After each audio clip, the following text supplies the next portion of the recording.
आज जो बीजेपी के सामने चीज़ें आ रही हैं, ज़रा 2014 याद कीजिए या 19 याद कीजिए, रिजल्ट आने के पहले और रिजल्ट आने के बाद, तब भी बीजेपी के सामने चुनौतियां इससे कम नहीं थी। और हम लोगों की थोड़ी याददाश्त कम होती है। 2012 में जब मोदी चुने गए थे और जब मोदी के नाम की बात शुरू हुई थी कि शायद ये प्रोबेबल कैंडिडेट हैं, गुजरात इलेक्शन में उनको लोग बेट लगाए हुए थे कि 3 अंकों में नहीं जाएंगे, और मैंने कहा 3 अंक में जाएंगे। खैर वो जो भी है, जब केशुभाई पटेल रिवोल्ट कर गए थे, मोदी के खिलाफ अहमदाबाद में संघ की तरफ से पोस्टर लगाए गए थे। संजय जोशी, बाकायदा वहाँ पे कैंपेन चलाई गई थी। तोगड़िया से मोदी के टॉकिंग टर्म्स नहीं थे। ऐसा नहीं है, संघर्ष तो देखिए, जो भी पार्टी आज की तारीख में राजनीति में है, मैं कह रहा हूँ कि एनडीए में 21 हों 20 हों, इनके पास भी 20 या 21 जितने भी हों, एक एक पार्टी का नाम ले लीजिए। कौन पार्टी है जिसके पास इतनी फुर्सत है कि वो अपने बारे में न सोच करके दूसरे के बारे में सोचे। कांग्रेस 15, मतलब अगर मैं जोड़ूं तो 1992 के बाद केवल 2009 अपवाद है जब वो 200 के ऊपर गई है। पिछले 34 सालों में 92 से लेकर के कितना हो गया, 92 से लेकर के 30 वर्ष ये हो गया, 24 तो 36 साल, 36 ईयर्स में आज बीजेपी जितनी सीटें हैं, कांग्रेस उतनी कभी नहीं आई। 206 अपवाद था, उसके पहले के हमेशा 150, 180, मतलब इसी के आसपास रही है। तो एक राष्ट्रीय पार्टी के लिए तो सबसे बड़ी चुनौती ये है कि आप आज भी 3 फिगर से ऊपर नहीं जा पाए हैं। जेडीयू के लिए अस्तित्व की लड़ाई है। अब मैं वो कह रहा हूँ कि कौन है जिसके सामने अपनी चुनौतियाँ नहीं हैं। जेडीयू के सामने क्या है, ख़त्म होने कगार पर है। अगर वो मान लीजिए कि आज यहाँ से हट करके जाते हैं, कितने दिन तक नीतीश मुख्यमंत्री रहेंगे? यहाँ रह करके तो कम से कम अगला चुनाव भी आज मुख्यमंत्री लड़ सकते हैं। क्या मिलेगा नीतीश को? तो ऐसे ही मैं एक बात कह रहा हूँ कि आप देखते जाइए, चुनौतियाँ सबके लिए हैं। ये चैलेंजेस जो रिजल्ट आया है वो सबके लिए चुनौती है। और फिर मैं कहता हूँ कि जब विकल्प नहीं होता तो जो विकल्प है वो आसान है।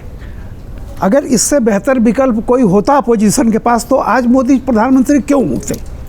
किसी ने बड़े मोहब्बत में तो नहीं बिठाया उनको, मजबूरी में बिठाया है ना। वो मजबूरी बाकी दलों की है। चूँकि आप इस लायक नहीं हुए, इतना संघर्ष करने के बाद 21 लोग मिल करके भी एक पार्टी की उस फिगर तक नहीं पहुँचे।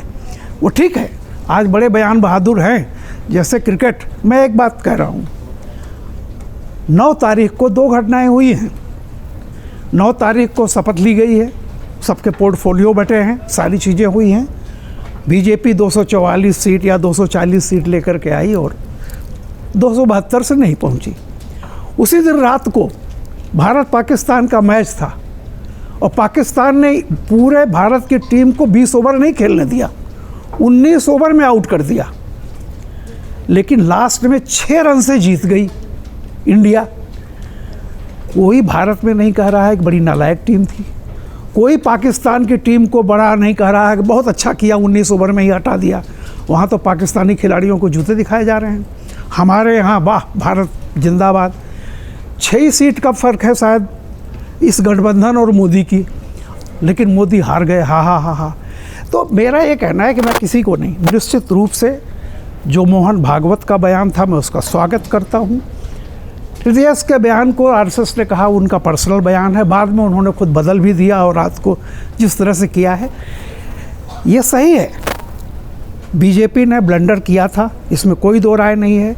ब्लंडर ये था, देखिए 2 चीज़ें बीजेपी के सामने सबसे बड़ी चुनौती थी जिसको बीजेपी ने नज़रअंदाज किया।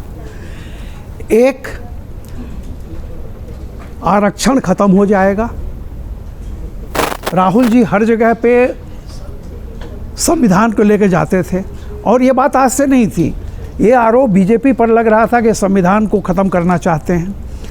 6 भारतीय जनता पार्टी के 6 सांसदों ने इस बात की पुष्टि की। फैजाबाद के लल्लू सिंह ने कहा कि हाँ हम संविधान बदलेंगे। हेगड़े ने कर्नाटक के 6 लोगों ने कहा बीजेपी को ये देखना चाहिए था कि अंडरग्राउंड जो सच्चाई है क्या है।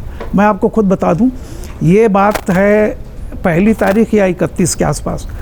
मुझे जब ये सब पता चला, मैंने हेमंत शर्मा को फ़ोन किया, पता चला वो बनारस में है। मैंने हेमंत से कहा कि पूर्वांचल में तो बुरी तरह से सारे लोग जा रहे हैं कांग्रेस को, जो दलित है वो कांग्रेस को वोट दे रहा है, कांग्रेस का नाम लेकर के, चूँकि वो कर नहीं सकता गठबंधन को सीधे सीधे। और एक ही वाक्य था, अगर बाबा की किताब नहीं रहेगी तो हम क्या करेंगे, ये था। और बीजेपी का कोई भी दलित नेता या पिछड़ा नेता ये जाकर के कैंपेन नहीं किया कि ये सब भ्रामक चीज़ें हैं। और सही है, एरोगेंस मैं मानता हूँ कि बीजेपी में एक समय में आ गया था ऐसे जैसे कि सब कुछ हो जाएगा, ऐसे नहीं होता। तो जो मोहन भागवत ने एक बात कही थी, और आपके यहाँ मैं उस बात पर डिबेट कर चुका हूँ, जब ऑर्गेनाइज़र में छपा था तो मैं खुद इस बात को कहा था। और मैं एक बहुत लंबे समय तक एक कंपनी में रहा हूँ जिसके जो शेयर होल्डर थे वो एक बात कहते थे कि मेरी स्ट्रेंथ, अंग्रेजी में कहते थे, my strength should not become the weakness of the organisation. और उन्होंने इतना तक कह दिया था कि मेरी ज़रूरत किसी की अर्थी और किसी की डोली में भी नहीं होनी चाहिए अपने घर के लिए। तो उनका कहना यह था कि अगर आप लोग मेरी स्ट्रेंथ पर रहोगे तो कंपनी बर्बाद हो जाएगी। तो यही बात ऑर्गेनाइजर में छपी थी और बात मोदी जी ने खुद स्वीकारा था कि अब आपको कर्नाटक की हार के बाद ये बात आई थी कि आप एक चेहरे को कब तक भुनाओगे, स्ट्रेंथन। तो किसी एक लीडरशिप की स्ट्रेंथ पार्टी की वीकनेस नहीं बने, जो हो चुकी थी, जिसका परिणाम भी भुगतना पड़ा। लेकिन मैं ये कह रहा हूँ कि कंपैरेटिवली आज की तारीख में जो पॉलिटिकल सिस्टम है, हर पार्टी के लिए बड़ा चैलेंज है कि एक प्रधानमंत्री तीसरी बार शपथ ले रहा है, उसका आप अगर हिंदुस्तान की राजनीतिक मंच में कोई विकल्प नहीं मिल पा रहा है तो ये बाकी पार्टियों के लिए भी इंट्रोस्पेक्शन की ज़रूरत है। और मेरा दूसरा ये कहना है कि एक जैसे होता है कि मोदी जी काम नहीं कर पाएंगे, 2 बातें होती हैं। देश हित में अगर कोई कदम उठाया जाएगा तो उसका विरोध करने वाले भी एक्सपोज होंगे।